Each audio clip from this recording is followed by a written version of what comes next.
Muy buenos días o muy buenas tardes a todos desde los distintos puntos en los que nos estáis viendo, de América Latina, pero también desde aquí, desde Europa, ¿no? No solamente desde España, creo que estará, si no está, estará integrándose dentro de poco también Elizabeth desde París. La cuarta sesión del curso Construcción de Identidades Pluriétnicas en Iberoamérica y su heterogeneidad cultural como valor agregado. Les recordamos que este es un curso de posgrado en línea que está diseñado por el proyecto Construcciones Identitarias y Segregación Racial en Iberoamérica, desde la colonización a las identidades de los países latinoamericanos hacia la deconstrucción de una problemática global.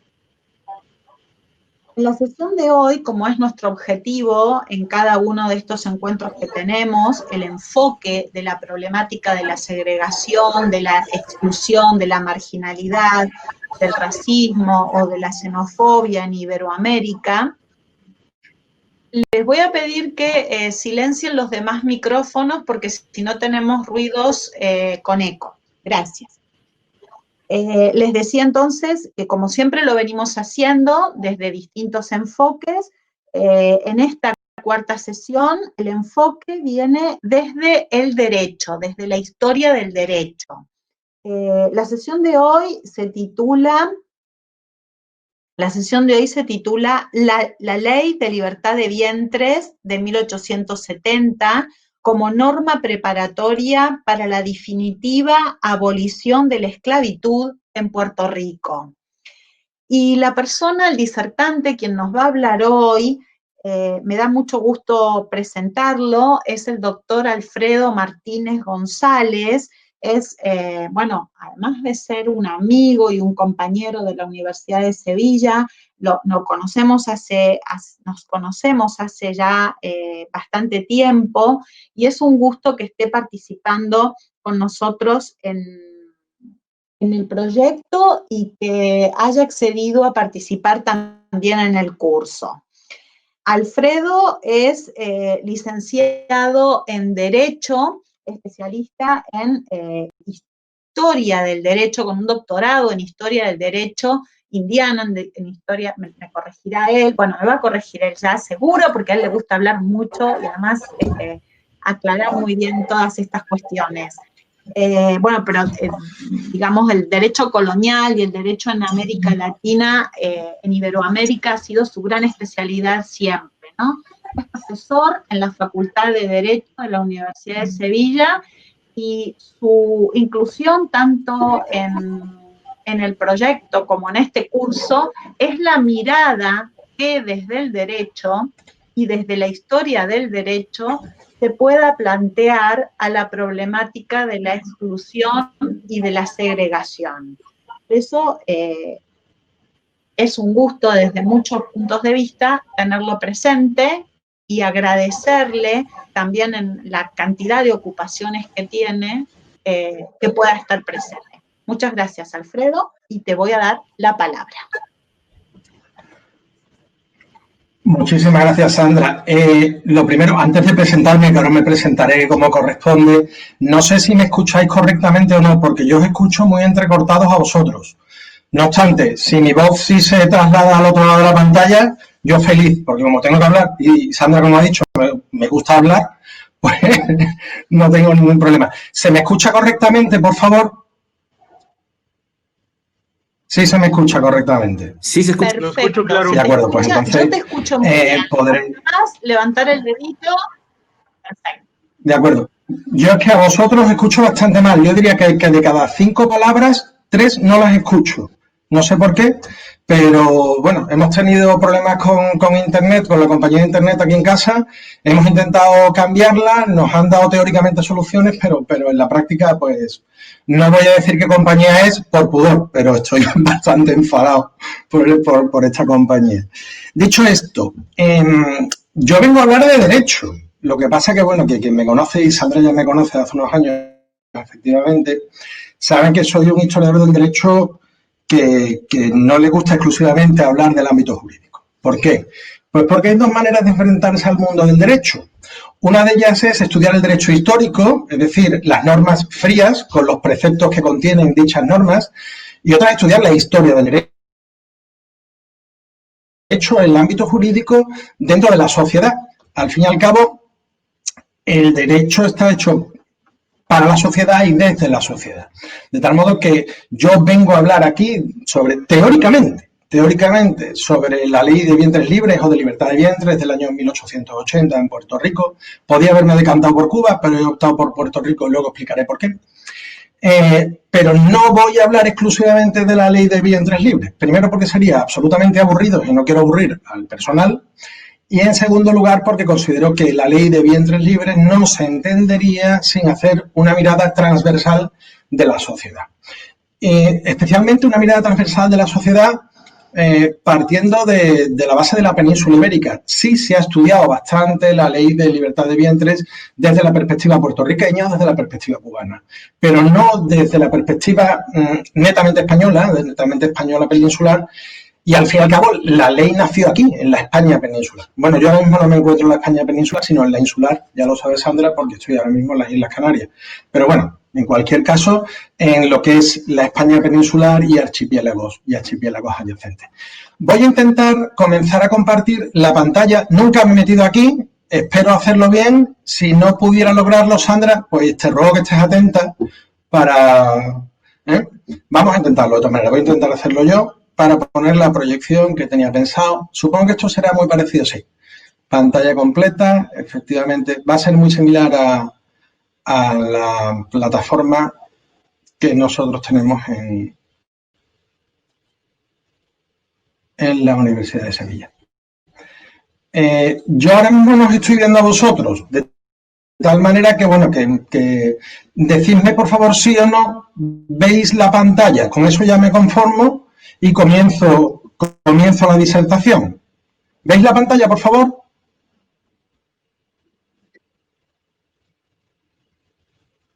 Lo vemos. Se ve claro, muy bien. Perfectamente lo vemos, Alfredo. Nada. Muy bien.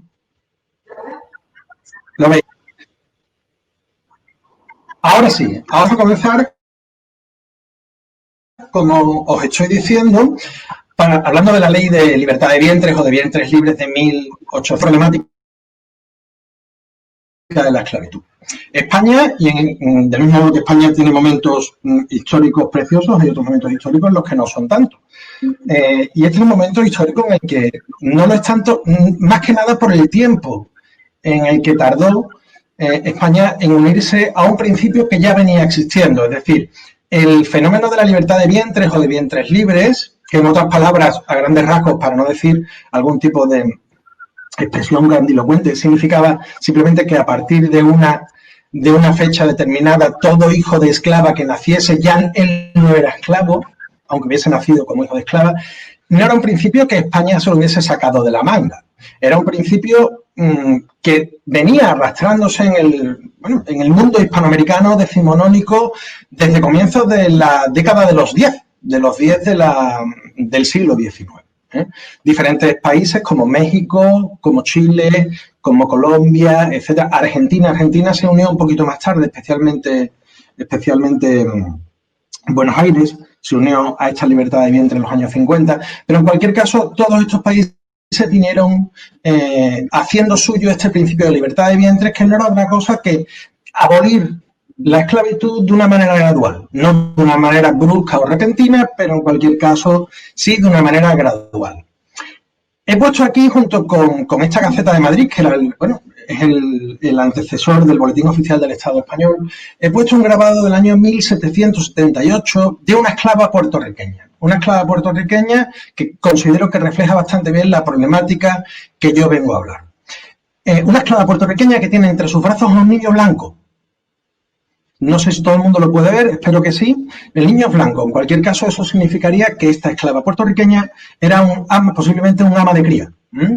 Un ama de cría que hacía las veces, bueno, pues ya sabemos, las veces de poder amamantar a los hijos de los blancos. Por qué he elegido la ley de libertad de vientres? Pues por una razón fundamental, porque cuando Sandra me propuso tratar sobre el asunto, de cierto modo, de la negritud, que es un tema interesantísimo, estaba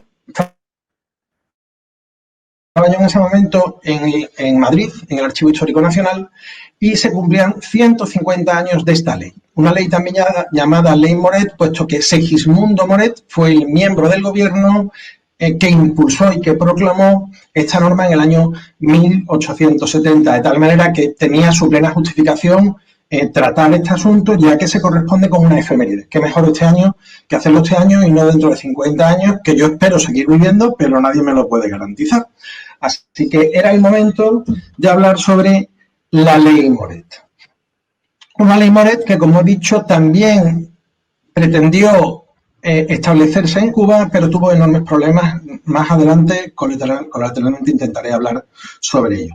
Pero antes de hablar de preliminares, de planteamientos preliminares, porque en ocasiones se sospecha o se piensa que la abolición de la esclavitud fue en muchos países algo repentino, y no fue en ninguno de los países europeos algo repentino.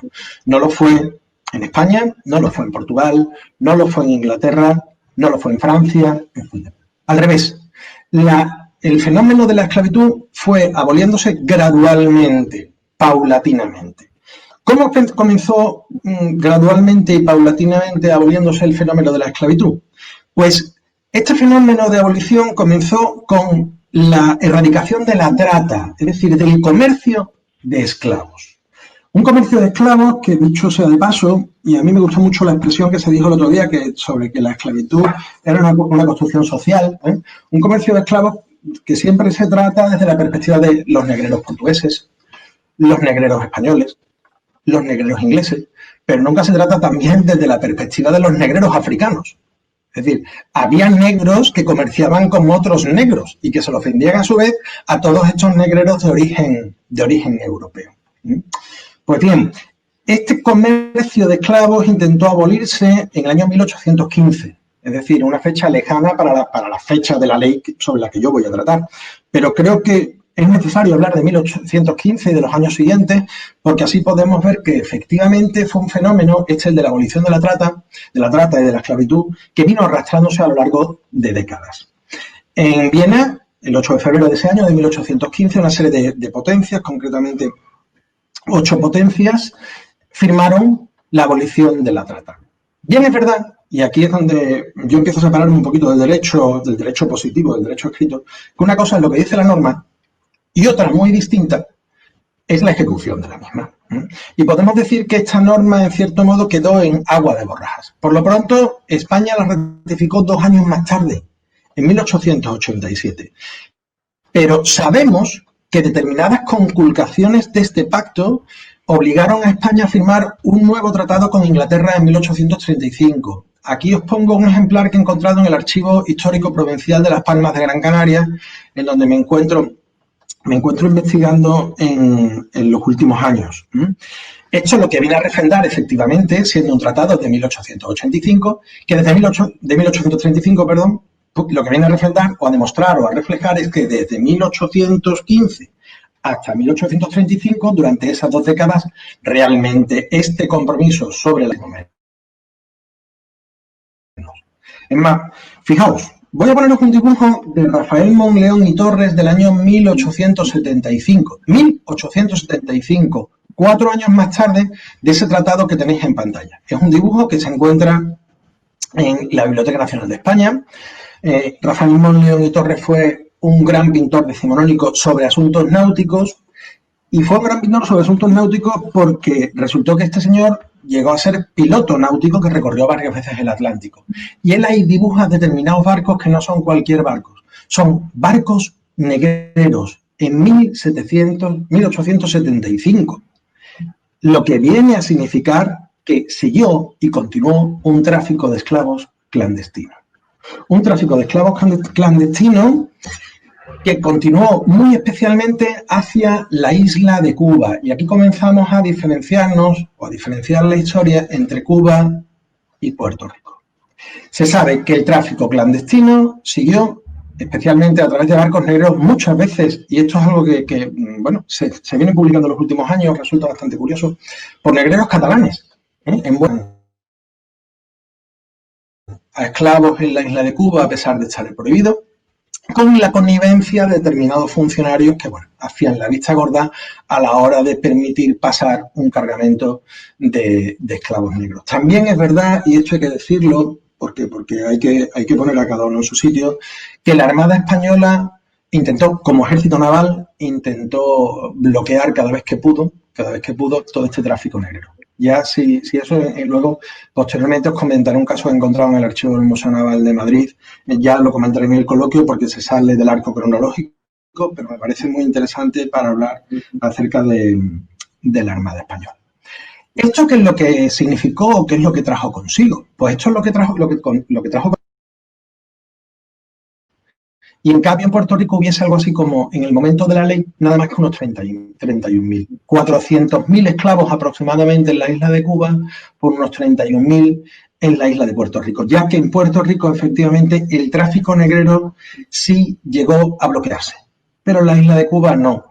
Si alguien me pregunta cuál es el motivo yo esencialmente lo achaco a la sacarografía cubana. La sacarografía cubana, es decir, los grandes hacendados de la caña de azúcar tenían muchísimo poder y ese poder, además, bueno, era un poder fáctico, no jurídico, pero ese poder lo ejercían en ocasiones con las connivencias del capitán general de la isla o de los diferentes capitanes generales de la isla, ya que la sacarografía hacía las veces de un lobby económico que tenía frecuentemente negocios con los capitanes generales. Es más, también se conoce que cuando se sospechaba que capitán general iba a ser nombrado en la península, pues ya ese lobby de la sacarografía cubana intentaba congraciarse antes de que llegase incluso a la isla. Estas son cosas que están demostradas por la historiografía, no es algo que resulte extraño. Pues bien, esta es la situación preliminar. Nos encontramos con una prohibición de la trata que viene arrastrándose desde hace muchísimo tiempo, pero una trata que, al menos para la isla de Cuba, continuaba existiendo de manera clandestina, a través de barcos contrabandistas.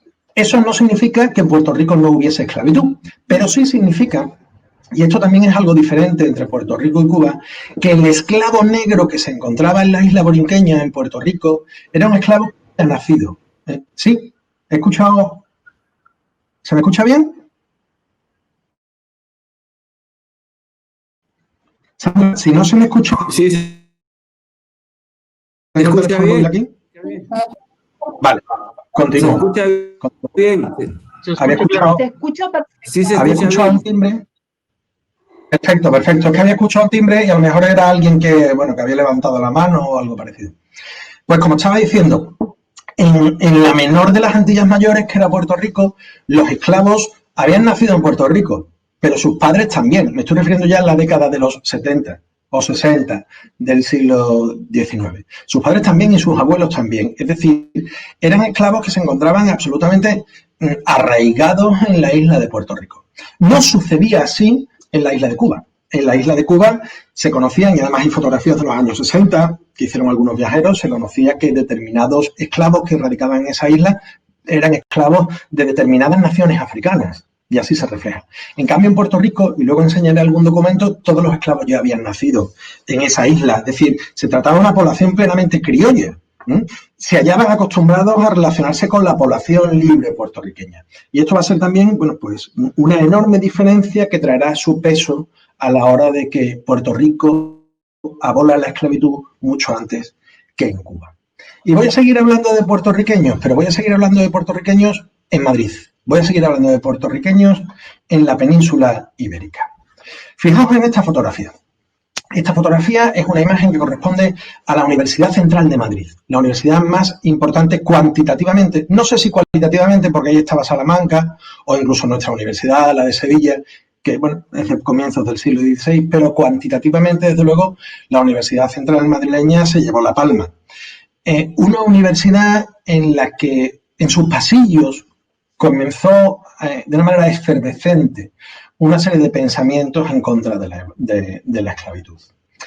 En ese edificio que tenemos ahí, que era el edificio central de la Universidad Central, actual Universidad Complutense de Madrid, aunque ya está trasladada a otro lugar de la ciudad, en ese edificio estudió Filosofía y Letras y encontré, bueno, puedo decir que encontré hace escasamente, bueno, en el mes de septiembre, su expediente. Estudió don Julio Vizcarrondo. No llegó a terminar la carrera de Filosofía y Letras, pero sí sabemos que estudió allí. Incluso ya sé hasta la casa en la que vivía, que esto será algo importante de aquí a una efeméride futura. Pues bien, ¿quién era Julio Vizcarrondo? Pues nada, voy a seguir hablando de don Julio Vizcarrondo, que me parece un personaje interesantísimo.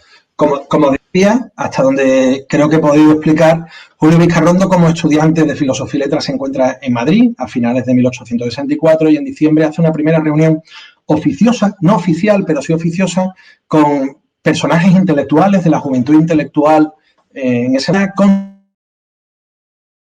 constituir lo que se llamó la Sociedad Abolicionista Española. Me interesa mucho hablar de esta sociedad abolicionista española porque nada de lo que yo voy a contar desde un punto de vista legal se podrá entender sin tener en cuenta la existencia de esta institución.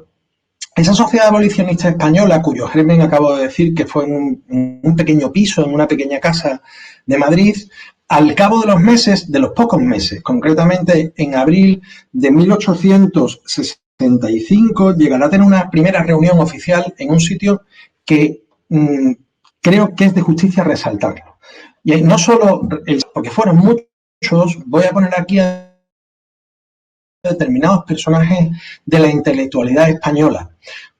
Don Rafael María de Labra, Segismundo Moret, de quien lleva el nombre de la ley de 1870, Nicolás Salmerón, que llegó a ser ministro también, y José de Echegaray. José de Echegaray fue, a la postre, el primer premio Nobel que tuvo España. Concretamente, a principios del siglo XX ganó el premio Nobel de Literatura. Y ojo, ganó el premio Nobel de Literatura un señor que era científico, era esencialmente matemático y ministro. Lo que demuestra el alto nivel intelectual que tenía esta persona y, por extensión, las otras. También necesito que os fijéis en el personaje primero que yo os he puesto después de Vizcarrondo, el que tenéis en la esquina superior izquierda, Rafael María de Labra. Posiblemente el mayor antiesclavista que ha habido en España. Era de origen cubano, mejor dicho, nació en Cuba, de origen asturiano, sus padres eran asturianos del norte de la península ibérica, aunque casi toda su vida la pasó en la península ibérica, y es más, cuando Cuba en 1898 dejará de ser española, se le ofrecerá la ciudadanía de honor a Rafael María de Labra, y él la rechazó diciendo que él siempre sería español. Quiero decir esto porque, como os he estado comentando antes, siempre se trata la perspectiva. Como estaba diciendo, y creo que esto es bastante importante, la primera reunión oficial de la Sociedad Abolicionista Española tuvo lugar en la Real Academia Matritense de Jurisprudencia y Legislación. Y como también estaba diciendo, pero no sé si me lograsteis escuchar, siempre la gente suele conocer la Real Academia Española, por aquello de la lengua. Pero junto con la Real Academia Española también existen en este país diferentes reales academias. Entre ellas la Real Academia de Medicina, la Real Academia de Jurisprudencia y Legislación, la Real Academia de Ingeniería, que es la más reciente, la fundó el rey Juan Carlos I, etcétera.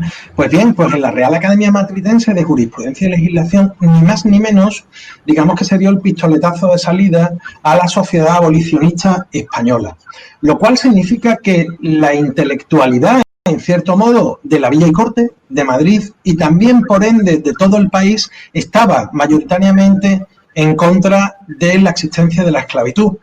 No así posiblemente determinados sectores políticos o económicos, pero desde luego la sociedad intelectual, por supuesto que sí. Esta sociedad abolicionista española tuvo una labor prolífica en todos los ámbitos. Por ejemplo, fijaos, aquí tenéis un teatro cuya sesión fue destinada a lograr fondos para poder llevar a cabo las campañas abolicionistas, pero no solo desde publicaciones. A través de publicaciones que puedo aseguraros que tenían una calidad literaria e intelectual fuera de toda duda. No solo por el Abolicionista, que esta es la revista más propiamente dicha de la sociedad, sino también, por ejemplo, a través de la Revista de España. Supongo que todo el mundo conoce a Benito Pérez Galdós. Benito Pérez Galdós fue uno de los artífices de esa Revista de España, en donde no solo se escribían sobre cuestiones literarias, sino también políticas, jurídicas, históricas y científicas. En esa Revista de España, junto con el Abolicionista, hay sesudos artículos en contra de la abolición de la esclavitud. Y cuando hablo de sesudos artículos en contra de la abolición de la esclavitud, os contaré algo que a mí personalmente me ha llamado la atención cada vez que me he acercado a estas publicaciones, y es la enorme erudición que atesoraban aquellas personas que escribían. Yo, como jurista, puedo asegurar que he encontrado auténticos tratados, por ejemplo, de derecho romano. Y podríamos decir, ¿el derecho romano qué pinta aquí? Pues muchísimo. Hay que tener en cuenta que la sociedad romana fue una sociedad absolutamente esclavista. 1 de cada 5 personas en el Imperio Romano era esclavo. Y el derecho romano se ocupó y se preocupó mucho de gestionar todo este asunto de la esclavitud. Y en cierto modo, la esclavitud decimonónica, la del siglo XIX, bebía jurídicamente de las aguas del propio derecho romano.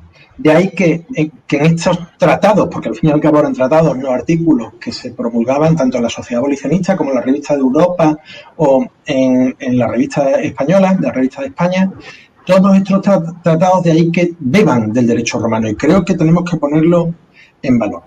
Pero no solo y exclusivamente desde una perspectiva, como he dicho, erudita, sino también desde la perspectiva social. Fijaos en este dibujo que tenéis aquí.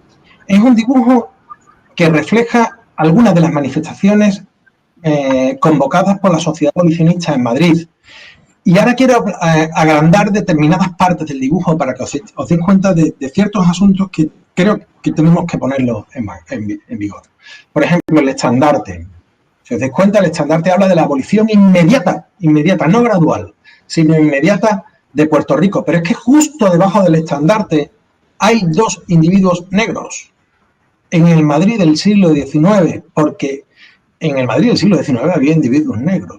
No solo ahí, sino sigo agrandando. Ahí tenéis más individuos negros. Y aquí también tenemos más individuos negros. Los individuos negros en la España peninsular, desde 1837, eran libres. ¿A qué se debía esa dicotomía entre la España peninsular y la España antillana? O las Antillas, entre Cuba y Puerto Rico y la España peninsular. Esencialmente a las presiones de la sacarocracia. Pero jurídicamente ya venía sin sostenerse el tema de la esclavitud. Me gustaría que nos quedáramos con este dibujo en la retina, porque luego tal vez vuelva sobre él. No lo tenía pensado cuando monté esta proyección, este PowerPoint, pero ahora que os lo he puesto, creo que será necesario tal vez volver sobre él para reflexionar al final de la locución. Y como digo, por tanto, la sociedad ebullía en contra de la esclavitud. Y hay un momento en el que el gobierno español tendrá, en cierto modo, que hacer frente a este clamor popular. ¿Y cómo hará frente? Pues a través de la Junta Informativa de Ultramar. En 1865, en noviembre de 1865, el Ministerio de Ultramar, que era el ministerio que se ocupaba de los asuntos de Cuba, Puerto Rico, Filipinas, Guam, las Islas Marianas, algunas islas del Pacífico, ese Ministerio de Ultramar convocó a través de la Gaceta de Madrid, una junta informativa para que determinados comisionados de Cuba y Puerto Rico acudiesen a la Corte para tratar determinados asuntos que debía abordar la legislación española. Yo os he puesto aquí el artículo 1, párrafo 2, porque me parece interesantísimo para el caso que estamos tratando. Sobre la manera de reglamentar el trabajo de la población de color y asiática, el asunto de la población asiática china también es verdaderamente interesante en Cuba, no así en Puerto Rico, que prácticamente no hubo, y los medios de facilitar la inmigración. Este pequeño fragmento llevará a que determinados comisionados puertorriqueños, algunos cubanos, pero esencialmente puertorriqueños, ya que Cuba se encontraba en guerra en ese momento con España, determinados comisionados puertorriqueños aborden el asunto de la esclavitud. Os pongo aquí un ejemplar que se conserva parcialmente, que se conserva en la Biblioteca Nacional de España. Es un auténtico tratado, un auténtico memorial que efectuaron estos 3 comisionados puertorriqueños para pedir la abolición inmediata de la esclavitud. Quien ha tenido ocasión de acercarse a este tratado, que es público, ha podido advertir la gran erudición que estos 3 personajes atesoraron. Se trata el asunto de la esclavitud desde el punto de vista de la cultura clásica, como os he dicho antes, desde el punto de vista del derecho romano, pero también el asunto de la esclavitud desde el punto de vista del derecho comparado. Se habla de Dinamarca, se habla de Inglaterra, se habla de Francia, etc. Se trata el asunto de la esclavitud desde el punto de vista de la economía, ya que algunos defensores, cada vez menos, de la esclavitud, aseguraban que de producirse una evolución de la misma, la economía en las Antillas decaería absolutamente. Ellos demuestran en este tratado que no sería así.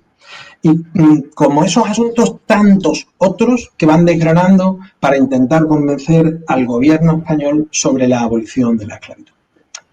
¿Pero qué es lo que sucedió? Pues que el siglo XIX en España es absolutamente convulso, muy convulso.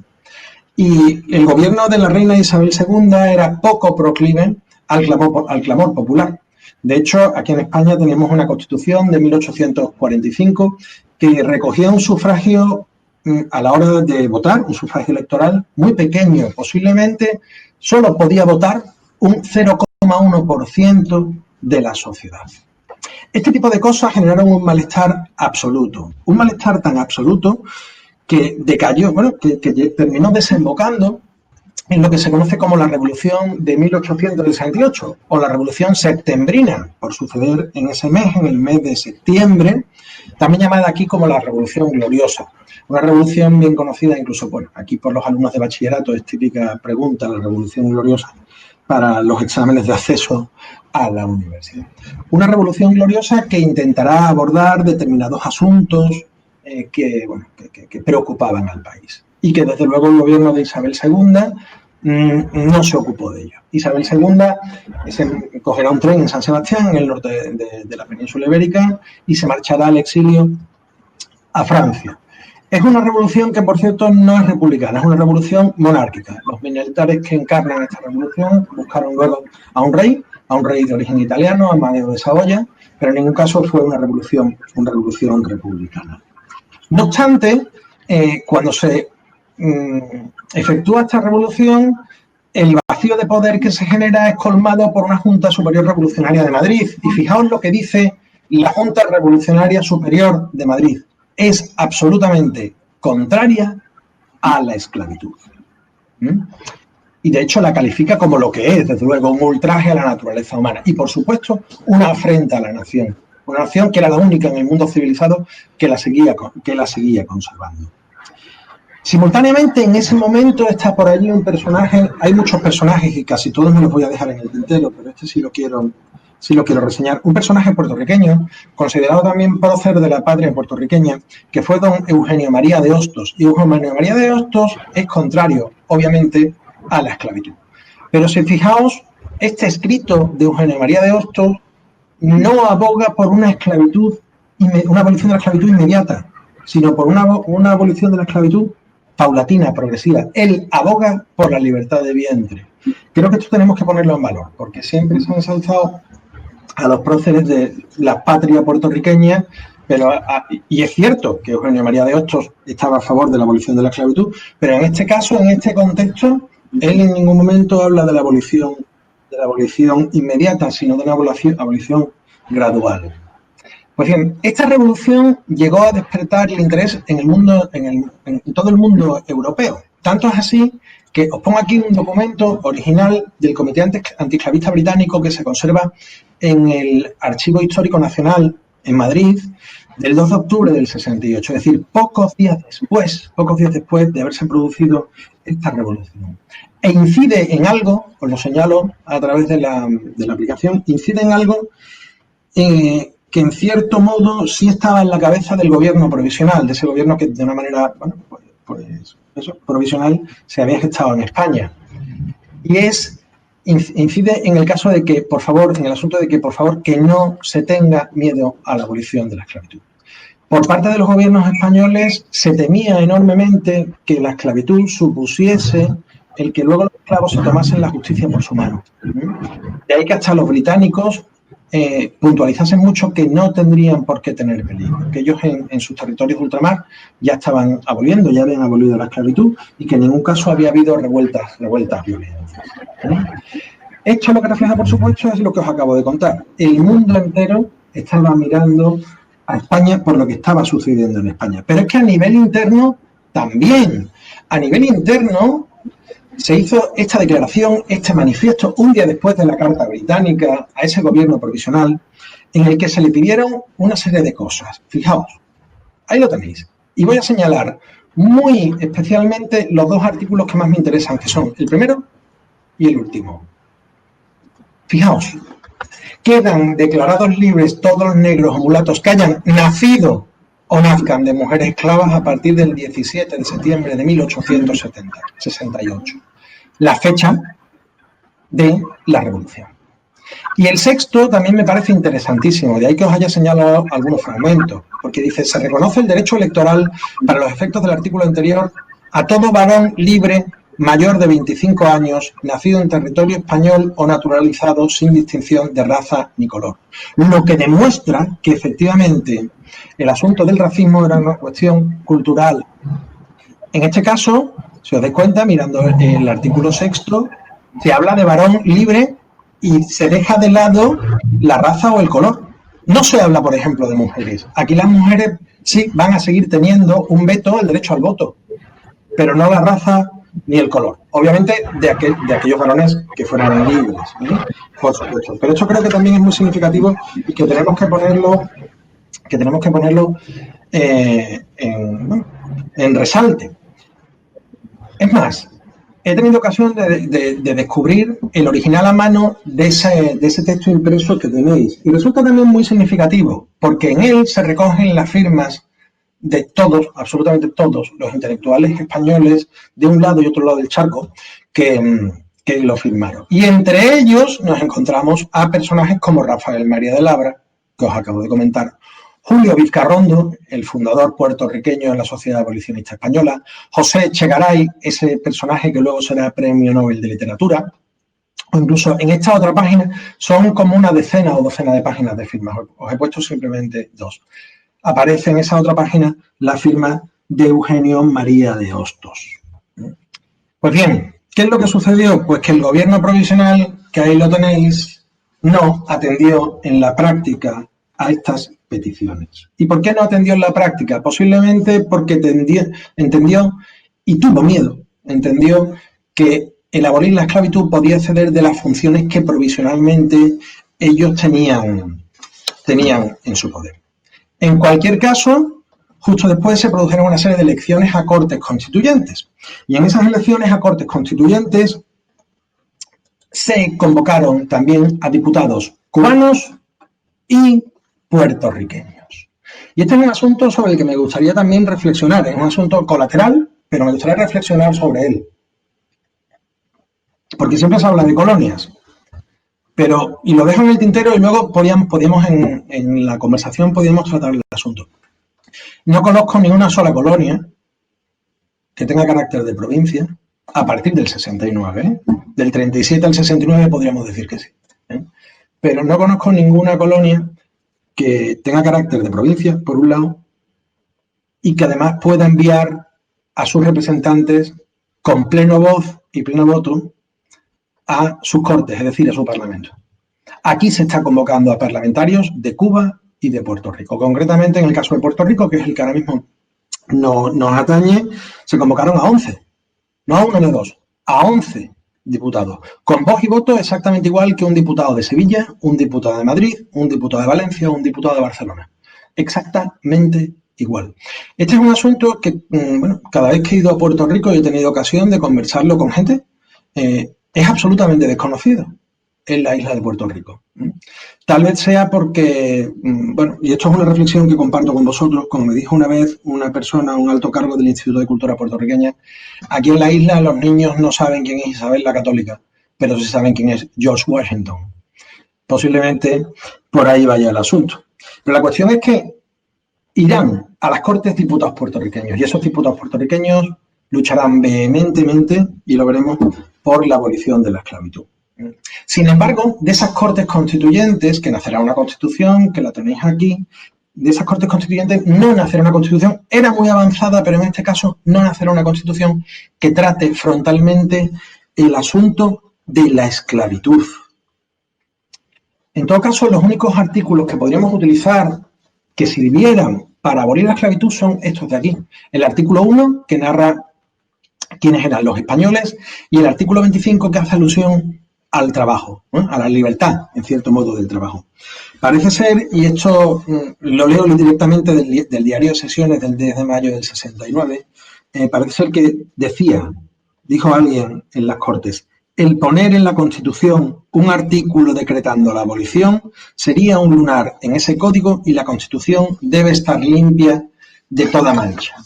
Esto, al fin y al cabo, es un reconocimiento, no sé si expreso o implícito, pero un reconocimiento a una situación vergonzante, absolutamente vergonzante.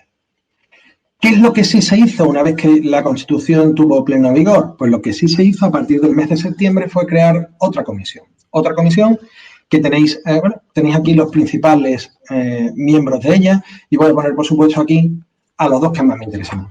A Rafael María de Labra a la izquierda y Luis Ricardo Padial.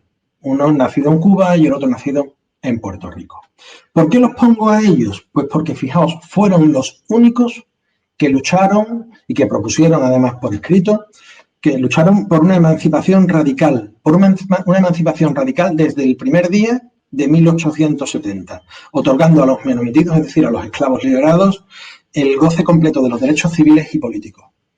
El resto de comisionados, de una manera o de otra, fueron proclives, sí, a la libertad de los esclavos, pero de una manera gradual. Algunos hablaban de un régimen de patronato, ahora hablaremos del régimen de patronato, en virtud del cual seguían vinculados a los antiguos propietarios, algunos de ellos, bueno, hasta los 20 años en el caso de los varones y 16 años en el supuesto de las mujeres, o incluso liberar a los mayores de 65 o 60 años, eso también se decía, claro, cuando ya verdaderamente habían perdido sus fuerzas y no servían para el trabajo. O incluso algunos otros de estos personajes que tenéis aquí hablaban de, bueno, es que si los esclavos querían su libertad, que la tuvieran, pero a través de un sistema de coartación, es decir, pagando su libertad con el escaso salario que pudieran llegar a tener, pues pagando su libertad. Lo que a todas luces, bueno, pues nos puede producir cierta repulsión. Y de hecho, a la opinión pública le produjo cierta repulsión. Fijaos, en este lapso temporal, desde el 69 hasta el 70, la prensa española, al fin y al cabo la prensa sirve para expulsar lo que es la opinión pública, la prensa española ebullía en artículos en contra de la esclavitud. Si os dais cuenta, os he puesto un periódico que se llama El Menorquín. Hay cientos de periódicos, tanto en la hemeroteca del Ministerio de Cultura español como en la hemeroteca de la Biblioteca Nacional Española. Hay cientos de periódicos que tratan este asunto. Y he puesto este porque es de un periódico local. Menorca es una pequeña isla, Menorca, no es Mallorca, es una pequeña isla del archipiélago de las Islas Baleares. Y el 1 de mayo de 1870 está clamando al pueblo español diciendo que está tardando en llegar algún proyecto de ley o alguna ley que verdaderamente afronte el asunto de la esclavitud. Por eso he puesto este periódico, es un periódico que es importante porque verdaderamente no era importante. Y ahora, con una perspectiva histórica, podemos llegar a darle la importancia que tuvo. Es decir, un periódico pequeño, de provincias, que no es de Madrid, ni muchísimo menos, pero que hasta allí están llegando los ecos de la abolición de la esclavitud. Y efectivamente llegará un proyecto de ley. El 28 de mayo de 1870 se presentará una ley para abolir la esclavitud. ¿Cómo? De acuerdo con la ley, de acuerdo con el principio de los vientres libres, ese principio que no era ajeno al mundo hispano, al mundo hispano en este caso hispanoamericano, que llega tarde, por supuesto, a España. Pero bueno, al fin y al cabo, más o menos llegó. Peor hubiera sido que no hubiera llegado en ningún momento. Finalmente, al poco tiempo, en el mes de junio, con don Segismundo Moret a la cabeza, ya se llegó la ley de vientres libres. Este es un artículo que yo se lo pasé a Sandra, supongo que Sandra os habrá pasado, el archivo en PDF. La ley está embutida dentro de otras normas de la Gaceta de Madrid, voy a ponerlo así para que todo el mundo lo vea, y por fin estableció algún tipo de libertad, pero algún tipo de libertad que, si habéis tenido ocasión de leerla, pues no era exactamente así, ¿eh? Será la libertad para determinados niños que han nacido a partir de un determinado momento. También será la libertad para determinados esclavos que habían cumplido cierta edad y por tanto ya estaban en la senectud, pero mientras tanto el resto de esclavos seguirán siendo esclavos. Y aquellos niños que nazcan además formarán parte de un sistema que se denominó patronato. Que teóricamente el patronato es un derecho o facultad que tiene una persona que emplea obreros en trabajos generalmente manuales, ¿eh? Pero al fin y al cabo, el generar un patronato aquí para personas que lo que aspiraban era a tener la libertad, al fin y al cabo no era ni más ni menos que una esclavitud encubierta, puesto que el patrón seguiría gozando y disfrutando del trabajo gratuito del individuo. De ahí que yo incido mucho en que esto del patronato sea una esclavitud encubierta. Esto del patronato en Puerto Rico durará poco, pero en Cuba se extenderá hasta 1886. De ahí que la diferencia entre Cuba y Puerto Rico sea notable. ¿Verdaderamente esta ley se llegará a ejecutar? Bueno, pues así.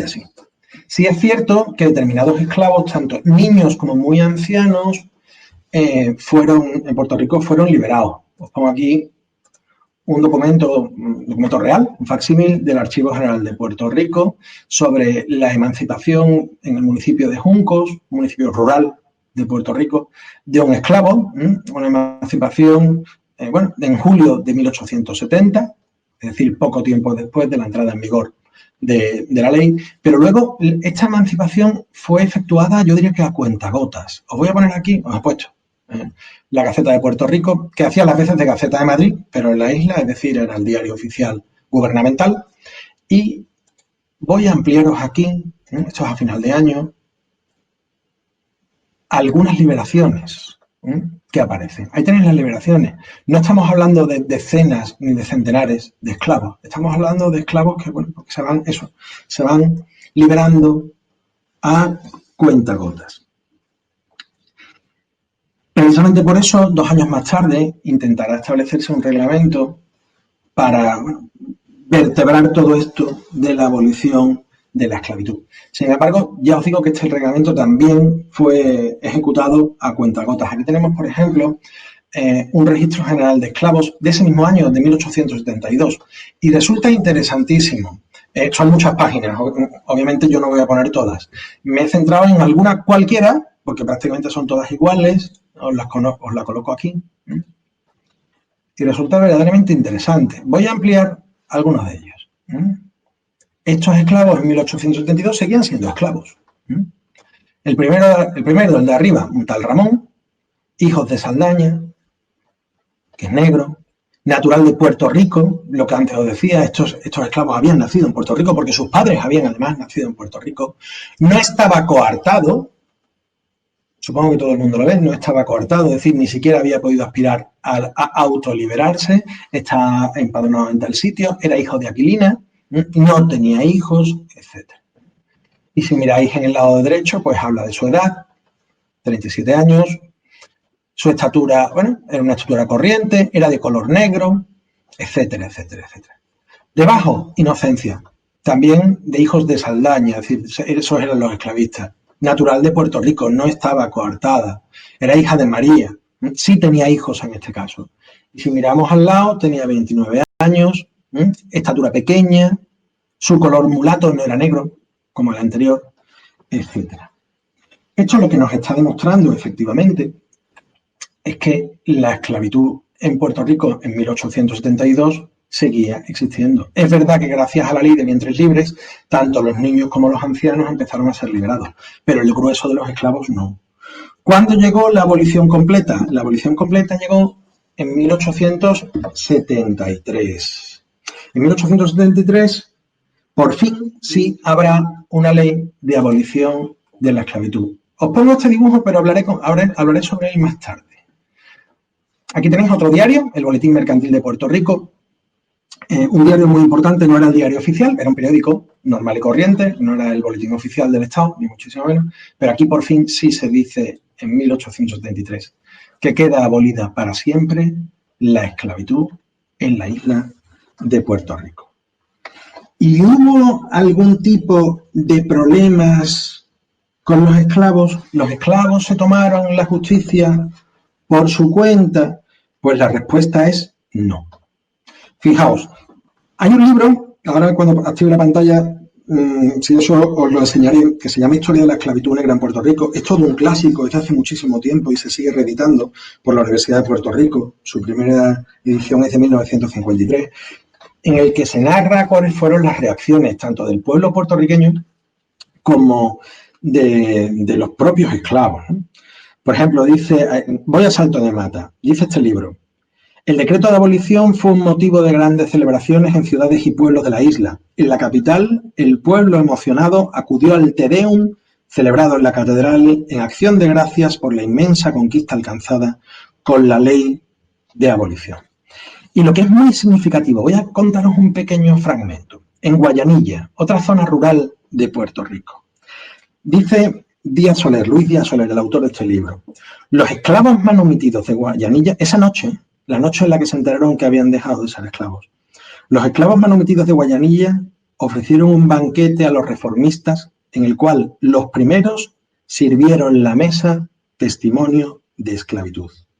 En fin, quedaron desmentidas por la realidad las negras predicciones hechas por los esclavistas. Los esclavos permanecieron con sus amos bajo contratos.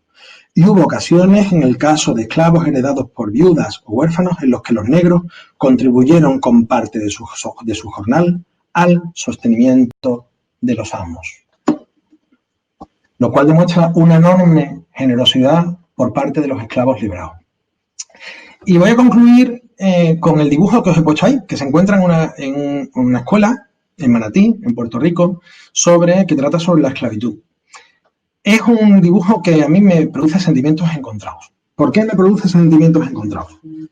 Pues porque, por un lado, este dibujo es cierto, todos los que aparecen en el dibujo son próceres de la patria puertorriqueña, o al menos se consideraron así, algunos nunca fueron independentistas de los que se encuentran en ese dibujo, pero que todos ellos lucharon por la esclavitud, es cierto.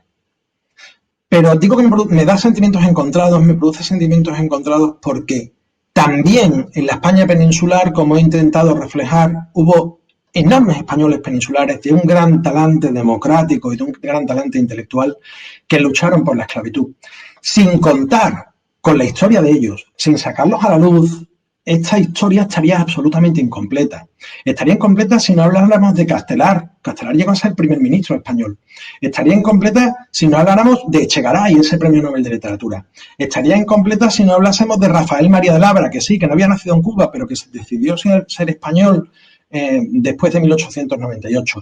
Estaría incompleta sin tantos otros que contribuyeron con su lucha a la abolición de la esclavitud. Es decir, la esclavitud no solo fue una lucha en la isla borinqueña, la esclavitud fue una lucha de la sociedad española. Una sociedad que, en cierto modo, y supongo que esto podría ser extensible supongo que al resto de personas hispanoamericanas que se encuentran en la sala virtual, una sociedad que, en cierto modo, muchas veces va por delante de sus gobernantes. ¿Cuántas veces se dice, y creo que esto lo podemos compartir muchos de nosotros, no quiero hablar en terreno político, pero es en terreno social, que muchas veces la sociedad no se merece a los gobernantes que tiene? Para mal lo de los gobernantes, claro. Pues en este caso, por supuesto, considero que también fue así. Creo que mi intervención también es un canto a la lucha de tantos españoles peninsulares que intentaron, pues eso, abogar por una ignominia que estaba sucediendo. Y que estaba sucediendo porque se sostenía especialmente desde las Antillas. Se sostenía desde las Antillas, no por toda la sociedad antillana, al contrario, por una minoría que era la sacrocracia, es decir, los grandes hacendados de la caña de azúcar, pero que tenían muchísimo poder fáctico. Y con esto yo ya he terminado. Espero que todo el mundo haya sido capaz de por fin de escucharme. Agradezco enormemente vuestra paciencia, espero no haber aburrido al personal y ahora, por supuesto, Sandra, cuando quieras comienza el debate o el coloquio, como lo quieras llamar, porque yo he venido no solo aquí a hablar, sino también a aprender. Así que, bueno, salgo ya de la pantalla y estoy a vuestra plena disposición, como no podía ser de otra manera.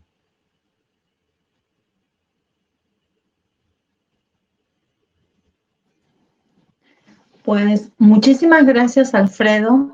Muchísimas gracias por lo que nos has compartido, porque lo has hecho además de una manera muy didáctica. Es muy difícil para los que no estamos acostumbrados a trabajar normativas o que lo trabajamos colateralmente, normativas, legislación, que pudiéramos entender, y creo que lo has hecho de una manera muy digerible, muy práctica, muy didáctica, y entonces te lo agradezco.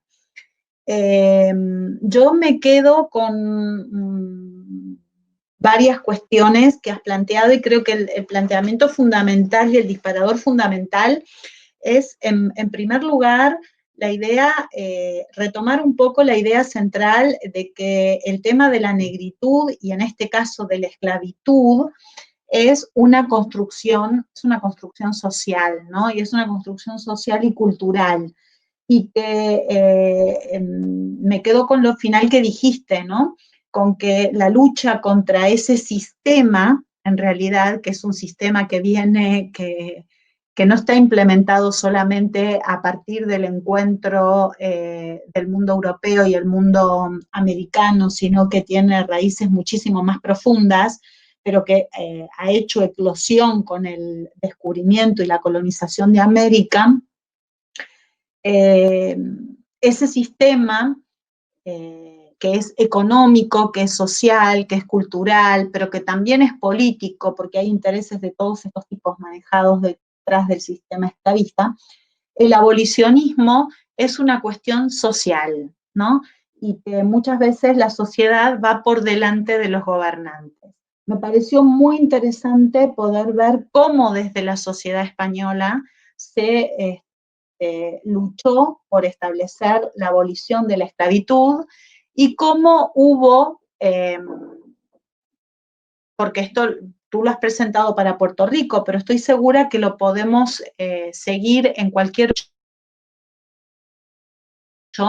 como la abolición de la esclavitud del siglo XVIII y principios del XIX y hasta la primera mitad del siglo XIX, hubo una gran resistencia a la abolición de la esclavitud en el propio territorio hispanoamericano, precisamente porque los intereses económicos de determinadas regiones, y no solamente en la zona del Caribe, sino estoy pensando también en, por ejemplo, en Colombia, creo que Lida nos podrá ilustrar en el debate un poquito más en esto, pero en la zona de Colombia o en la zona, o incluso en Venezuela, también en algunas regiones, en el Río de la Plata, más profundo, la cuestión de la esclavitud fue fuertemente debatida.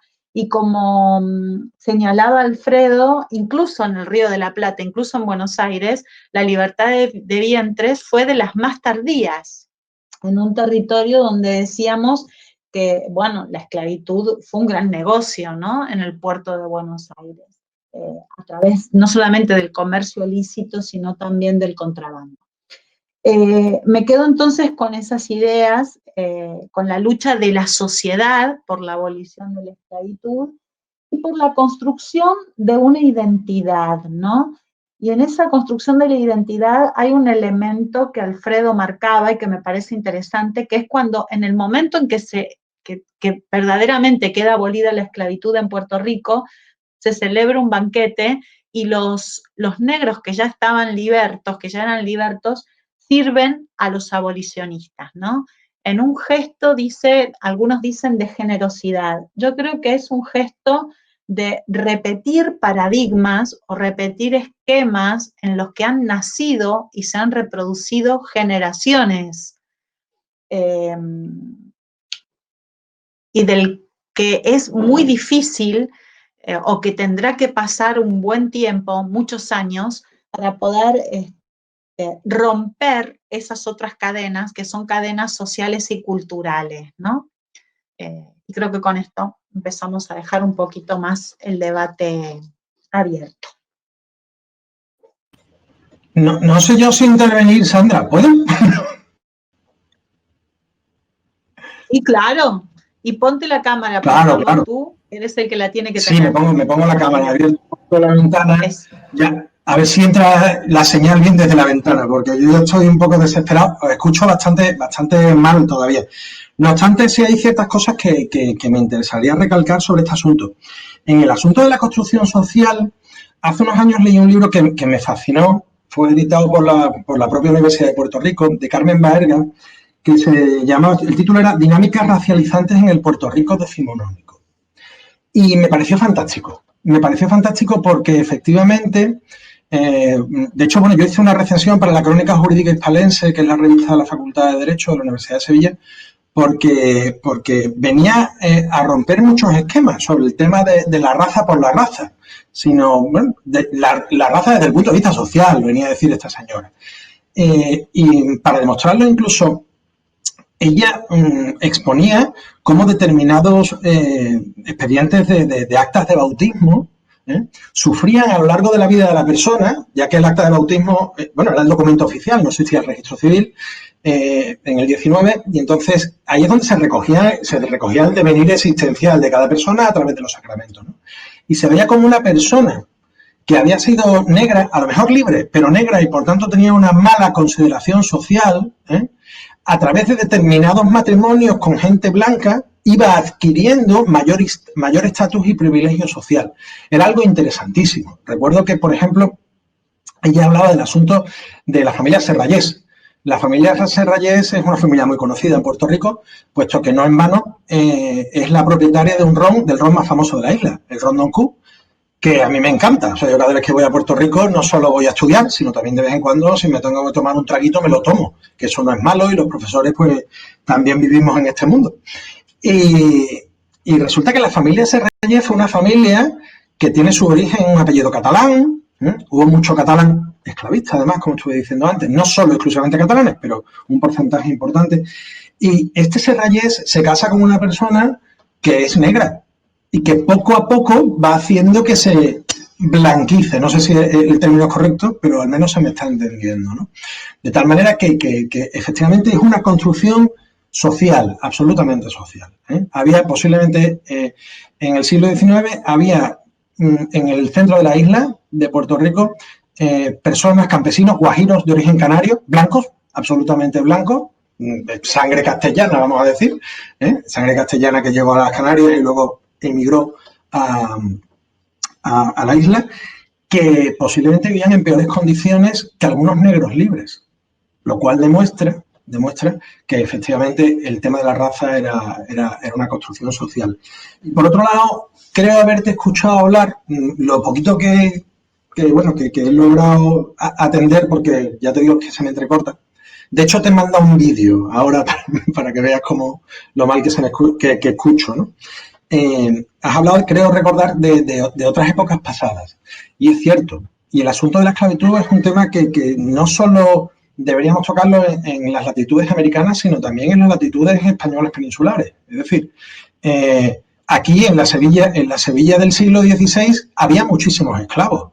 Bartolomé Esteban Murillo, el insigne pintor, pintó niños esclavos en la Sevilla del siglo XVII. Es más, ahora se va a hacer un documental que creo, no sé si lo ha comprado una plataforma de estas digitales a nivel mundial, tú lo conoces porque vives en Sevilla, sobre la Hermandad de los Negritos, la Hermandad de los Negros, que fue el único modo que tuvo el colectivo de negros en la ciudad de Sevilla, Puerta de América, para poder constituirse desde una perspectiva corporativa, de corporación. Claro, se tuvieron que acoger a una corporación de carácter religioso, porque ahí sí se les permitía institucionalizar su relación con el mundo. De tal manera que este tipo de cosas todavía no están lo suficientemente investigadas. Posiblemente muchos de los sevillanos tengamos genes de aquella población afro que apareció por la península ibérica y lo desconocemos. Ahora mismo en Sevilla no tenemos, la mayoría de la gente no tiene rasgos vamos a decir negroides, no me gusta la expresión, pero bueno, se entiende perfectamente. Pero debemos tener, igual que tenemos que tener en España también sangre judía, etcétera. Y nada, me callo, que si no me pongo a hablar y no paro. Yo quiero hacer una breve intervención para dejar también a los demás ahora que continúen, ¿no? Pero precisamente a lo que tú apuntas es lo que muchos de nosotros viene trabajando desde el punto de vista de la historia social o de la historia demográfica o de la historia de población o desde otros aspectos en la Hispanoamérica colonial para etapas anteriores. Claro, tu Puerto Rico del siglo XIX también es colonia en el siglo XIX, ¿no? Evidentemente. Entonces, nosotros lo llamamos proceso de blanqueamiento, ¿no? Yo comentaba en la primera sesión este proceso, ¿no? Y que ese blanqueamiento a veces no dependía del color de la piel, sino un poco, sí se buscaba a través de matrimonios y otro tipo de alianzas, pero que también dependía de las consideraciones, ¿no? Y del consenso social en muchos aspectos. Esto es un tema muy interesante que a mí me tiene muy metida en los últimos años con el tema del trabajo de las familias pluriétnicas, ¿no? De la consideración de estas familias donde los individuos pueden cambiar de calidad, aunque sus progenitores son los mismos, y cómo puede encajar eso. Pero a colación de esto me acordaba de una imagen que un colega nuestro, que también en estas sesiones, que es el doctor David Carvajal López de la Universidad de Guadalajara, una vez presentó la imagen de una negra muy bien arropada y preguntó al público que lo estaba escuchando, ¿qué es lo que ustedes ven? Efectivamente no era la imagen de una negra lo que se estaba viendo, ¿no? Desde el punto de vista fenotípico sí, pero desde el punto de vista cultural o social o de la que la imagen transmitía, no. Es decir, la subjetividad que se esconde detrás de lo que queremos ver o de lo que se quiere mostrar, ¿no? Creo que esto es un elemento fundamental. Bueno, me gustaría que hablaran o que comentaran los demás.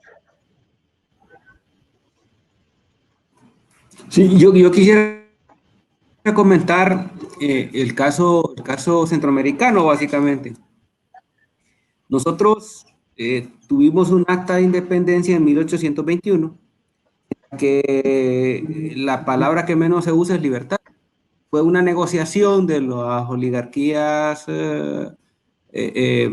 coloniales que decidieron separarse de España, pero continuando y controlando el poder ellos. De hecho, el capitán general se convierte en la cabeza del gobierno, digamos, independiente. Pero hay un artículo ahí en esa acta de independencia, el artículo 4, en el que se hace un llamado a que se creen diputaciones y que por cada 15,000 habitantes pues haya un diputado, y que para que esos 15,000 habitantes se puedan conseguir en algunas poblaciones hay que contabilizar a los africanos, ¿verdad? A la población de origen africana y considerarla ciudadana. No dice que le va a abolir la esclavitud. Luego de ese fracaso de acta de independencia, nos anexamos a México y en el 22 hay una ruptura más provocada por los mexicanos que por los centroamericanos, y se empieza a construir en Centroamérica una República Federal de Centroamérica. Pues ahí, en los primeros años de esta república, coquetean con la iglesia y con esa oligarquía poderosa, básicamente guatemalteca, y no se habla todavía de abolición de la esclavitud, sino hasta que ya hay enfrentamientos militares, una guerra interna, en la que, en respuesta a los liberales centroamericanos, en 1835, en la Constitución, dejan y se va a abolir, digamos, la esclavitud, ¿verdad? Pero ese proyecto fracasó, y durante 40 años, después de 1840 prácticamente, los que eran esclavos no son liberados, sino hasta que se da la reforma liberal. Ahí sí ya definitivamente, en 1876, la Constitución de 1880 manda a la abolición de la esclavitud. Pero nunca, yo no conocí ningún documento como lo presenta el doctor, en el que haya ese de vientre, ¿no? Eso aquí...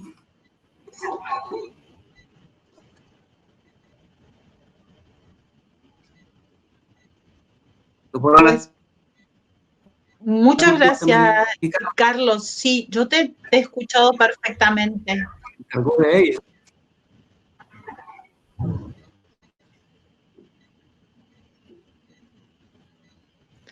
Yo te he escuchado perfectamente. Sí, creo entender que no sé si Alfredo te ha escuchado. La idea de la libertad de vientres se ha difundido en la mayoría de los países de Hispanoamérica, ¿no? Por eso cuando uno habla de la abolición de la esclavitud es muy complejo el tema, porque no es una esclavitud inmediata. Me pareció sumamente interesante la pancarta que él presenta en el dibujo sobre la pancarta en Madrid, ¿no? Sobre la abolición inmediata de la esclavitud, porque no era lo habitual, ¿no? Era la idea de la esclavitud de vientres. Los esclavos nacieron libres a partir de ese momento y a través de un sistema de patronato. Era un sistema muy complejo porque los intereses económicos eran muy fuertes.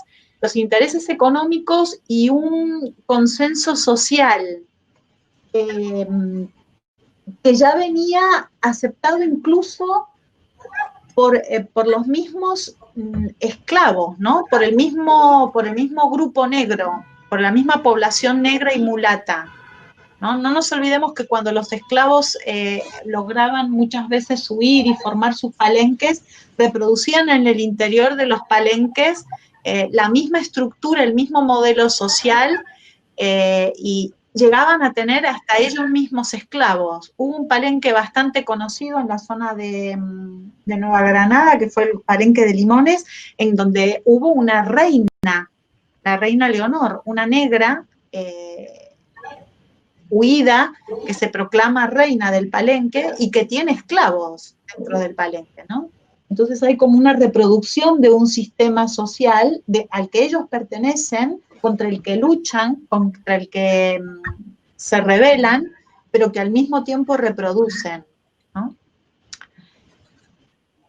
A mí me gustaría, Alfredo, que nos contaras un poquito de cuál es la situación o qué es lo que tú ves, porque sé que viajas mucho a Puerto Rico, la situación en Puerto Rico con el tema de la segregación o la discriminación entre los afrodescendientes, la población afro, la población negra o afrodescendiente y el resto de la población en Puerto Rico.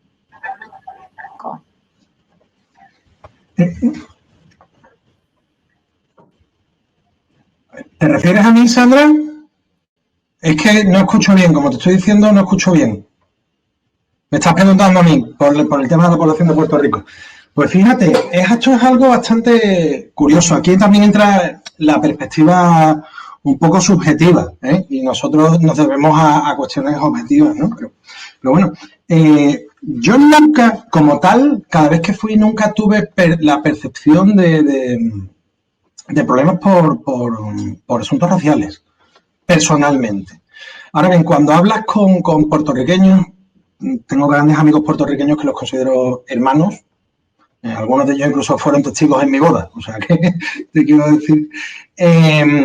Cuando hablas con ellos, ellos sí tienen la sensación de que de una manera subyacente, no aparentemente, pero de una manera subyacente, por debajo, sí sigue habiendo ciertos recelos raciales, ¿no? Yo te puedo comentar el caso de una persona muy conocida en la isla, una persona muy relevante que tuvo un cargo de bastante importancia, en este caso jurídico, en la isla, que una vez, tomando un ron precisamente con ella, me decía esta persona, hablando de otra insigne jurista que es mulata, me decía, y fíjate, ha llegado hasta donde ha llegado siendo mulata. Entonces yo me quedé sorprendido y le dije, pero un momento, pero aquí no hay, aquí no hay problemas raciales, ¿no? Al menos yo nunca había tenido esa sensación.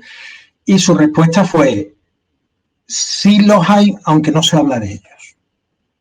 Y creo que esto fue bastante significativo, ¿no? De hecho, bueno, yo te he pasado un vídeo que si los temas oportunos se podría compartir con el resto de las personas. Me parece un vídeo muy significativo de este asunto. Y es una entrevista que se le hizo hace yo creo hace un par de meses o 3, a la decana de la Facultad de Derecho de la Universidad de Puerto Rico, que es catedrática en Derecho Procesal, insigne jurista, que conmigo se portó estupendamente bien la última vez que yo estuve en la isla, me facilitó un despacho para poder trabajar allí y poder investigar en la Facultad de Derecho de la Universidad de Puerto Rico, en el campus de Río Piedras. Y ella trata el asunto, ¿no? Trata el asunto desde la perspectiva de una persona que es mulata y que ha llegado a donde ha llegado.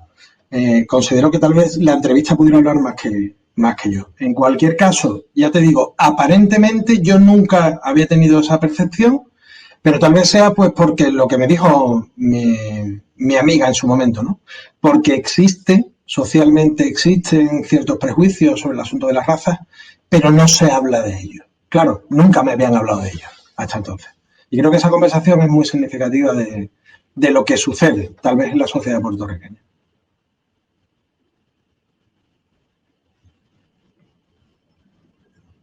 Bien. Gracias, Alfredo. Creo que es representativo de lo que sucede en la sociedad iberoamericana en general, ¿no? Incluso en países donde se parte de la idea de que la sociedad es mestiza por definición, se sobreentiende que el mestizaje no es igualitario, que no todos los mestizos son iguales, que no todos son mestizos de una misma categoría, que hay mestizos y mestizos, que hay mezclas y mezclas, que hay colores y colores, ¿no? Estoy hablando del siglo XX y XXI, ¿eh? No estoy hablando ahora de etapas coloniales. En zonas del Caribe, como por ejemplo entre Santo Domingo y Haití, hay grandes problemas raciales o que tienen que ver con el cruce de las fronteras, que además de ser políticos, que están encubiertos conflictos políticos, está encubierto también un racismo importante, ¿no? Entre la migración haitiana a Santo Domingo, por ejemplo. Y son realidades que generalmente no se tratan, ¿no? Porque es el punto oscuro de la humanidad, creo yo, o uno de los puntos más oscuros. Pero recordemos también que en el caso de Brasil, la abolición de la esclavitud fue muy tardía, ¿eh? Estamos esperando hasta 1888 para la abolición de la esclavitud en Brasil. También hay motivos políticos y económicos de mucho peso detrás de todo este sistema. Así todo, con la aplicación de las leyes de abolición, los afrodescendientes, al igual que los mestizos o que los indios o que los pardos, la llamada población de color, constituyen minorías étnicas desde un punto de vista jurídico, podríamos decir, a través de las constituciones de los estados nacionales que se van gestando, y sin embargo, y quedan bastante excluidas, ¿no? Durante todo el siglo XIX y gran parte del siglo XX. Y bueno, no sé si acabaron siendo incluidas, y podemos hablar de sociedades inclusivas y seguras en Iberoamérica hoy en día.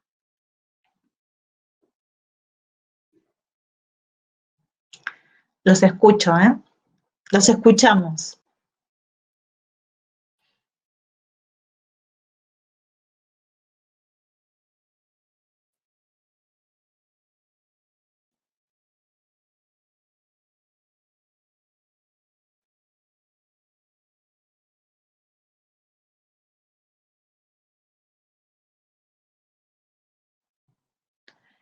Incluso en el caso de Estados Unidos, ¿no? Creemos realmente que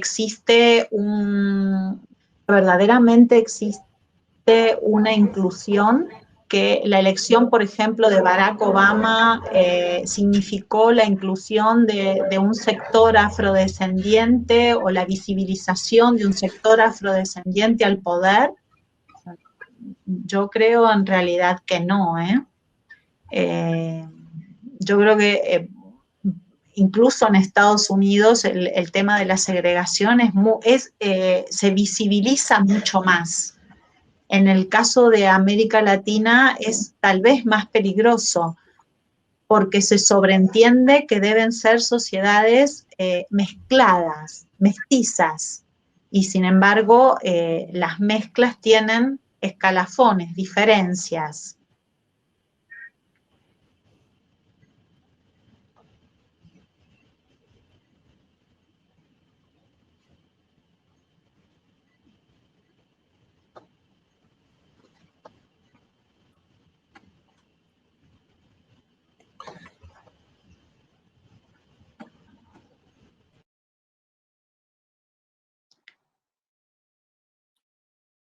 ¿Alguien tiene alguna pregunta, algún comentario, algo que quiera incluir hoy, que quiera comentar?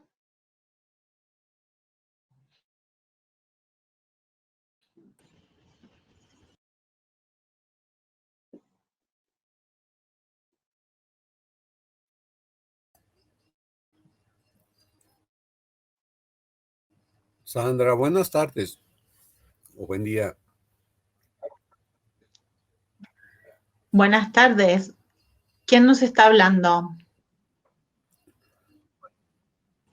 Ricardo Martínez del Centro INA Morelos, en Cuernavaca. ¿Qué tal, Ricardo? Oye, yo tengo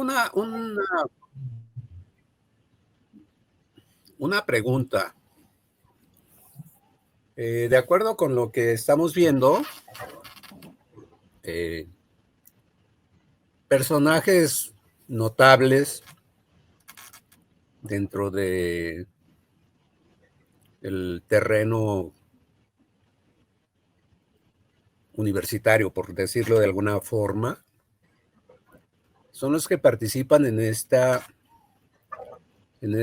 acción sobre la emancipación, sobre la libertad, sobre la abolición de la esclavitud, etcétera. Y lo llevan a las cortes, por lo que veo. Pero ¿cuál es el sentimiento social? Es decir, ¿cuál es la idea de la población de en qué me beneficia, en qué me perjudica la abolición de la esclavitud, la independencia de tal o cual territorio? ¿Cuál es la percepción social que se tiene? ¿Cómo se va haciendo ese constructo para aceptar o negar esa abolición? O para permitirlo. ¿Cuál es la percepción social?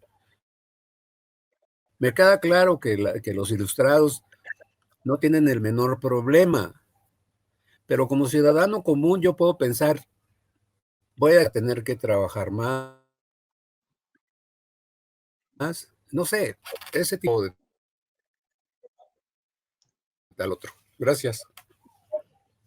Gracias, esto.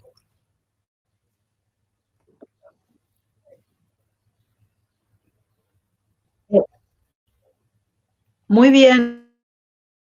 Le Perdón, no hay sonido, ¿eh? porque yo no sé si Alfredo te nos escucho escucha ni bien, pero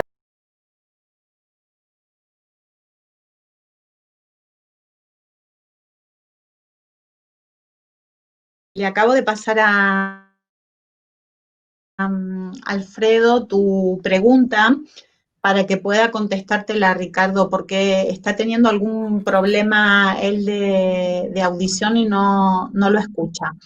De todas maneras, creo que desde mi humilde punto de vista y desde mi casi desconocimiento, pero por lo que puedo intuir a través de otras fuentes a lo que tú preguntas, creo que no te puedo hablar sobre la península ibérica, pero sí sobre la región, por ejemplo, en el Río de la Plata. No había una percepción sobre la idea de la abolición de la esclavitud por parte de los distintos sectores sociales. Hay un interés económico de conservar el sistema esclavista en determinadas regiones porque era muy rentable, sobre todo en la zona del Río de la Plata, porque la mano de obra indígena nunca fue importante, nunca fue destacada, ni siquiera en el ámbito rural. Ya he escuchado la pregunta que se me hacía.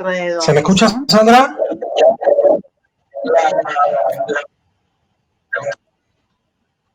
Perfecto, sí. No sé si se me oye, la verdad es que no tengo ni idea de si se me oye. Si no se me... Alfredo.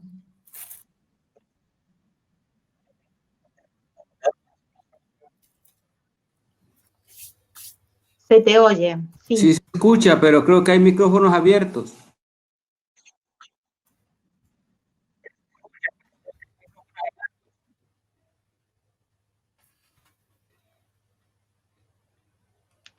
Puedes contestar, Alfredo, puedes contestar tú y la pregunta que te generaron.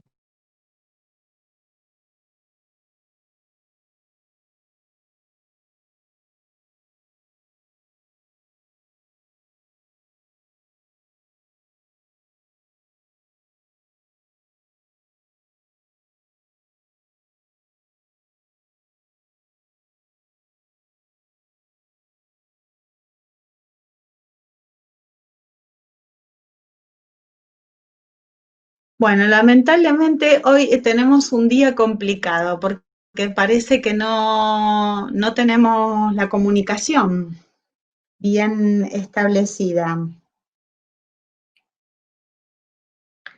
Entonces, no sé si hay algún comentario más, alguna pregunta más. Lo tengo abierto, ¿no? ¿Lo tengo abierto o cerrado? Ahora lo tienes abierto, ahora. Ahora lo tengo abierto. Yo ya me he desesperado. Ahora, bien, estaba hablando sobre bueno, la contestación del audio que me has mandado, gracias Sandra, por habérmelo mandado, así me he podido enterar de la cuestión, sobre la percepción que la sociedad puede tener sobre este asunto, la base social, más que la élite intelectual española. Y yo diría que la base social estaba bastante concienciada sobre la necesidad de acabar con la esclavitud. No en vano, esta sociedad abolicionista española es cierto que surge en Madrid por un parte de determinados sectores intelectuales universitarios madrileños, pero lo que no he contado, porque claro, tampoco había mucho tiempo, es que paulatinamente fue extendiéndose a lo largo de las distintas poblaciones españolas. Por ejemplo, en Sevilla también hubo una sucursal de la Sociedad Abolicionista Española. En Sevilla, en Barcelona, en Bilbao, en Zaragoza, etcétera, en distintas poblaciones, lo cual significa que la base social se fue ampliando. Es cierto que en las juntas directivas de estas sociedades sí había intelectuales, pero solo en la junta directiva. Por ejemplo, en la Sociedad Abolicionista Española con sucursal en Sevilla, su presidente fue el padre de Antonio Machado, el insigne escritor, que a la sazón en ese momento firmaba como demófilo, a la sazón en ese momento era el rector de la Universidad de Sevilla. Pero también es cierto que si escarbamos en los papeles de la Sociedad Abolicionista Española en la sucursal de Sevilla, aparecen simples comerciantes, aparecen tenderos, aparece gente que, bueno, que está en una... No me gusta hablar de clases sociales, pero en el siglo XIX tal vez se entienda así, en unas clases sociales no tan elevadas, ni desde el punto de vista intelectual, ni desde el punto de vista del poder adquisitivo. Luego se me ha preguntado también por el asunto de las independencias y los negros en la cuestión que se ha planteado. Y me gustaría incidir en algo que resulta que a mí desde luego me ha parecido muy interesante. Este verano investigando en el archivo del Museo Canario, donde he encontrado muchísima documentación sobre Cuba y Puerto Rico, que no está ni en el Histórico Nacional, ni en el Archivo General de Puerto Rico, ni en ningún sitio, está aquí en las Islas Canarias, por determinadas vicisitudes terminaron estando aquí. Los papeles, pues he encontrado, por ejemplo, una proclama de Céspedes, uno de los dirigentes independentistas cubanos, sobre el asunto de la esclavitud.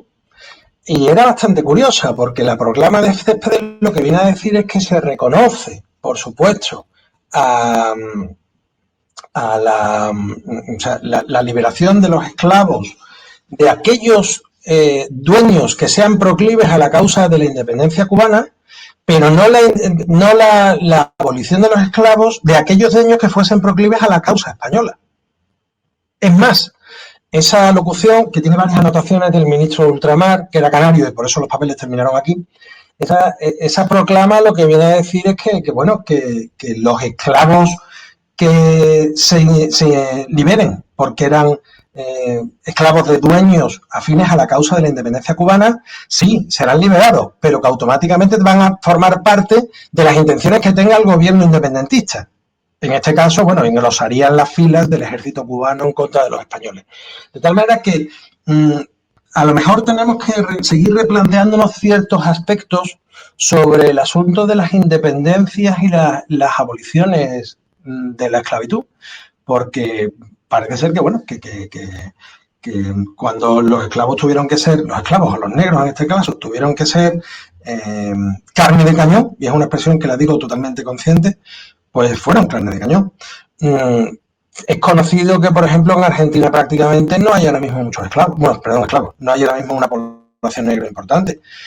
Pero durante el siglo XIX, en la primera mitad del siglo XIX, sí hubo una población negra importante. Población negra que, aunque esté políticamente incorrecto decirlo, también fue utilizada en los ejércitos argentinos en aquellas batallas que Argentina libró en el siglo XIX. De tal manera que este tipo de cosas de las independencias o las no independencias con la esclavitud, no podemos, desde mi perspectiva, no podemos interpretar independencia como sinónimo de abolición de la esclavitud. Estaríamos corriendo un grave error. Tal vez las independencias han sido mitificadas, tal vez tengamos que volver de nuevo a los archivos, tal vez, por tanto, tengamos que volver a analizar la documentación y a lo mejor nos llevamos ciertas sorpresas, para algunos ciertamente desagradables.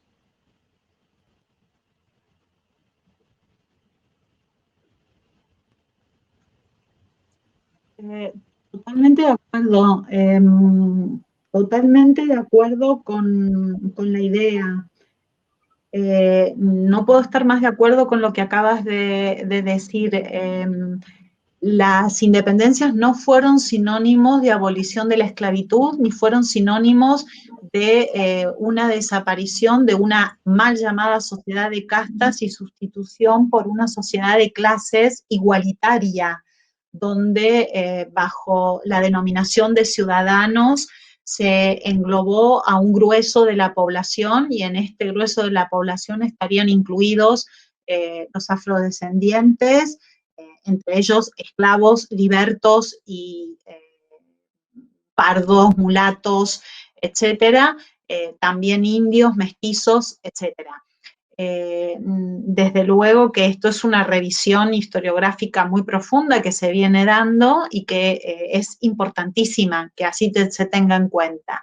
Como también debe tenerse en cuenta el fluir constante de población negra que fue llegando al territorio americano aún bien entrado el siglo XVIII, ese famoso proceso de mulatización constante que se fue dando, al que hace referencia sobre todo para el territorio rioplatense Florencia Guzmán y para otras áreas, otros autores, pero también la idea de exclusión de esa población y de una exclusión tan literal que llega hasta la invisibilidad de esa población de color, ¿no?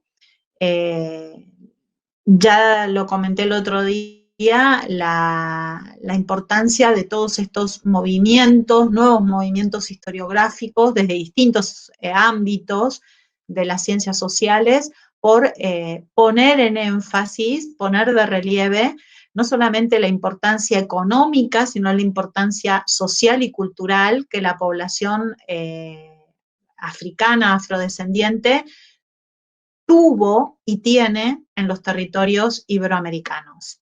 Y esto es importante, ¿no? Creo que es importante resaltar. Bueno, no sé si hay alguna otra intervención que se quiera hacer hoy o que queráis compartir. Si no es así, acá frente a un comentario que me hace Ricardo, decir que lo que yo quiero decir es que quiero pasar una bibliografía, que de hecho lo voy a hacer esta semana, para el que tenga interés, una bibliografía anexa a las que ya se vinieron dando, porque me parece interesante que puedan seguir leyendo y debatiendo y que podamos seguir, sobre todo para la sesión final del día 18. Así como el vídeo que les comenté. Entonces se los voy a pasar. A eso me refería con la bibliografía. Es una bibliografía cuya selección he realizado yo desde la experiencia en el ámbito que tengo y en las clases y en los cursos que he impartido, y entonces quiero acercárselas y ponerla a disposición para el que tenga interés, para que sepa que ahí está. Bueno, agradecerles una vez más, agradecerle a Alfredo su participación, su buena disposición, agradecerle a todos ustedes que a pesar de las dificultades que hemos podido tener hoy en la conexión, hayan estado presentes, que nos sirva esto más como una pieza en esta reflexión que estamos haciendo sobre la segregación, sobre la marginalidad y sobre la exclusión, para deconstruir entre todos la idea del racismo, de la xenofobia en Iberoamérica. Y los esperamos el viernes próximo con la quinta sesión estipulada, que es el acercamiento a esta problemática desde las ciencias de la comunicación, desde el periodismo. Así que esperamos el viernes próximo otra vez este encuentro. Les deseo que tengan una muy buena semana a todos y muchísimas gracias por estar ahí. Muchísimas gracias, Alfredo, además, por tu tiempo y por tu participación. Muchas gracias y pido disculpas por la conexión de internet está tan nefasta que he tenido en el día de hoy. Lo lamento muchísimo, de verdad. Pero bueno, espero que podamos solucionarlo para el próximo viernes, vernos y disfrutar y aprender de la gente. Un abrazo a todos. Gracias, doctor. Muy buena exposición. Bien. Adiós. Muy clara y contundente. Hasta luego. Muchísimas gracias. Muchas gracias. Gracias, chao. Muchas gracias. Muchas gracias, que les vaya bien.